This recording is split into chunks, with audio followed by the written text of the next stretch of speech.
In a second, everything had changed. The antagonizing actions of the Overworlders had led only to their own destruction when the Weavers had launched an all-out attack on their creation. Those of the Nether believed this would drive back the interlopers, allow them to be left to their own devices, but in fact the opposite would happen. More and more soldiers of the Overworld would pour through the portals, but not just normal soldiers. These would be mutated creatures hell-bent on killing everything. The end was close, and the Weavers had to accelerate their plans. Soon enough, they desired, the Overworld would be theirs, and theirs alone. Gods had begun. Humanity had all players deep and challenging, with different is less likely to get me horribly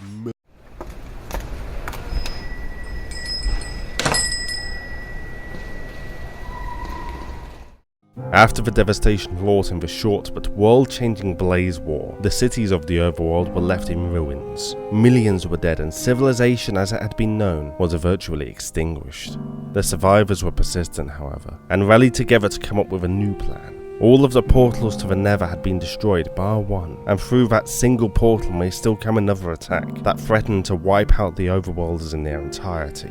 They couldn't risk it remaining open, but neither could they risk that those on the other side had not learnt how to create one for themselves, and so it was that the survivors knew at once what must be done. They had to return to the Nether, reduce anything they encountered to dust. This was no longer a war for territory or expansion rights, but for survival. How could they carry out an operation like that though? Everything they knew had been wiped away, their technology obliterated.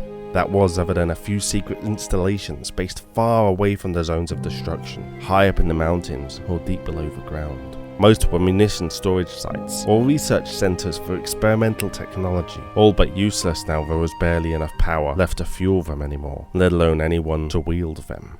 There was one site though, a genetic research laboratory that had once been the topic of great controversy due to the ethically questionable experiments that took place there. But ethics were hardly a concern at this point, and that site may just be the single hope for all surviving Overworlders. Here experiments were conducted on animals, altering their genetic makeup in wild and bizarre ways. There were even rumours that they had attempted to bind Overworlder DNA to that of the test subjects. Some called it a Frankenstein operation, but at this point that was the exact kind of thing that was needed. Working from a limited supply of renewable power, the installation had no objection when they received word to begin attempting to clone volunteer soldiers in an effort to quickly raise an army to invade the Nether. The work was hurried, conducted without the usual scientific considerations experiments were typically given. Even so, they made sure to get it right, for a fault in the clones would only lead back to their inevitable annihilation. Despite the care taken, something was still amiss. For all their efforts, they had never actually managed to create a functioning clone, and as it transpired, they would not succeed now. The structure of an Overworlder's DNA was just too complex.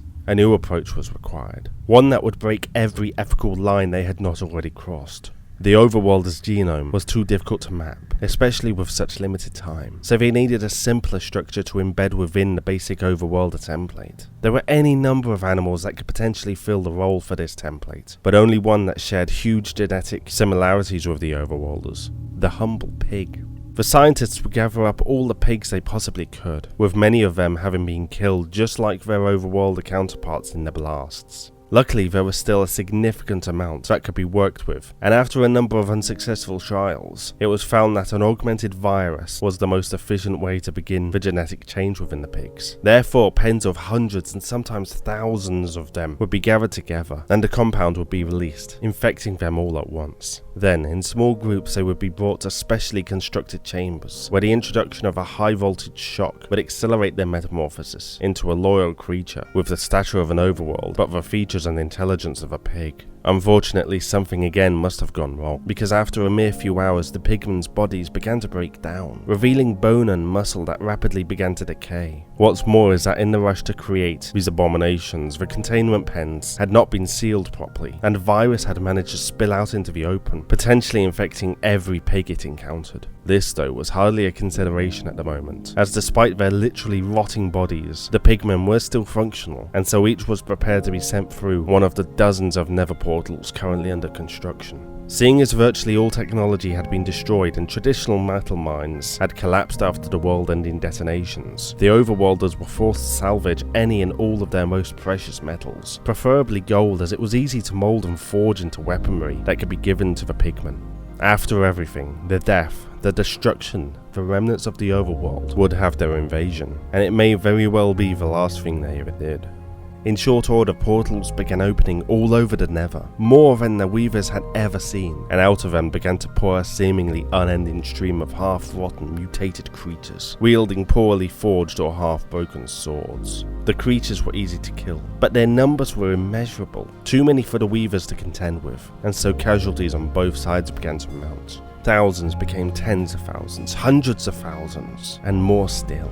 Deep within the Nether fortresses, the Weavers had been working hard, attempting to find a solution to their condition, a way in which they could travel to the Overworld and survive. But it was no good. The soul of a single Weaver could simply not withstand the strains of their reality. But then it occurred to the Weaver scientists. What if they left their souls within the Nether? Their body could travel to the Overworld, and so long as the portal was kept open, they could maintain a remote link to their safely stored souls. The concept was, of course, pure insanity, but with the mutants of the Overworld bearing down on them, there were no other options. The process was tested on a few of their own kind, and as expected, their soul was stripped from their body, but so too was their flesh, leaving an animate skeleton and a pile of sand made up of atomized body parts that housed the soul. Apparently it still needed something of the body in order to continue existing after all. At first the result was horrifying, but quickly the Weavers saw that they had succeeded. Not exactly in the way they'd expected, but nonetheless it had worked. Quickly the procedure was offered to the entire population, with the vast majority reluctantly going through with it, and started towards the single secured Nether portal, knowing that to stay would surely mean to be overrun by the Pigmen. Initially it was planned that the remaining Blazes would fight towards the enemy portals, while the withered remains of the Weavers escaped. Something was discovered in the process of storing the soul sand and the bodies brought back from the front lines, however. It was found that if enough souls and dead bodies were placed in close proximity, the souls would merge and come alive into an amalgamation of pain and rage. This creature would attempt to destroy anything it encountered, and despite the questionable nature of using their dead like this, the remaining Weavers saw this creature as a valuable asset, a weapon of war. At great loss to the Weavers, they would lead this abomination towards the enemy portals, and it would begin to easily tear through the forces of Pigmen, eventually making it all the way to the portals. It can only be assumed what happened once it traversed the portals, but given that in quick succession they began to close, the outcome appears obvious. It seems though that the creature did not stop once it was done with the Overworlders, for after a great many of the skeletized Weavers passed through their own portal, it abruptly closed, cutting off the souls from their bodies on the other side, presumably leading to their deaths. In disbelief, the withered skeletons contemplated their fate. After everything they had gone through, after giving up everything including their own bodies, they were once again trapped in the Nether. From the now dormant portals, thousands of Pigmen, without orders from their commanders, ceased their assaults on the Nether fortresses, having either greatly damaged or all out destroyed most of them. Eventually they would simply wander away, trapped and cursed to an eternal life in their rotten bodies by the effects of the Nether. In the end, despite all of their efforts, both the Overworlders and those of the Nether had lost everything, and both of their worlds now lay in ruin. One day a portal between them may be opened once more, but by then the Wither skeletons will be nothing but a shadow of their past selves, bitter, driven mad by resentment and loss. In the Overworld though, survivors of the Wither Abomination's genocide may yet exist, having learned from their lessons and committed themselves to a simple agrarian lifestyle.